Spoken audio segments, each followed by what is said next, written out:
لاہور میں on line taxi driver کو Faisal town سے ایک وقت کے بعد قتل کر دیا گیا۔ تفصیل جانتے ہیں ڈان نیوز کے نمائندے وسیم ریاض سے۔ وسیم ریاض، بتائیے گا یہ معاملہ کیا ہوا ہے، کیوں قتل کیا گیا ہے، وجہ سامنے آئی ہے کوئی؟ جی دیکھیں، اس حوالے سے پولیس تفتیش کر رہی ہے۔ 2 ملزمان کو پولیس نے گرفتار کیا ہے جن سے تفتیش کی جا رہی ہے، جس کے بعد حقائق سامنے آئیں گے۔ فیصل ٹاؤن کا یہ رہائشی تھا فخر حسین، اس نوجوان کی اس نام سے اس کی شناخت ہوئی، جو آن لائن ٹیکسی جو ہے وہ چلاتا تھا۔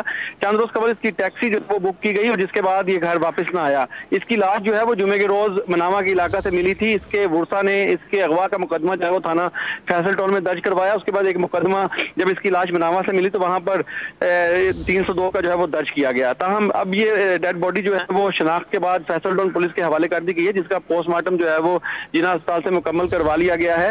پولیس کا کہنا ہے کہ مختلف پہلوؤں پر تفتیش کی جا رہی ہے۔ سی سی ٹی وی فوٹیجز کچھ پولیس کو ملی ہیں، جس سے پولیس کا کہنا ہے کہ اہم کامیابی ملے گی اور مزید ملزمان کی گرفتاری کے لیے اقدامات جو ہیں وہ کیے جا رہے ہیں۔ جی ٹھیک ہے، پولیس اس پر مزید تفتیش کر رہی ہے۔ کہا جا رہا ہے کہ تفتیش کے بعد ہی واضح چیز سامنے آ سکے گی۔ تفصیلات دیتے وسیم ریاض، آپ کا بہت شکریہ۔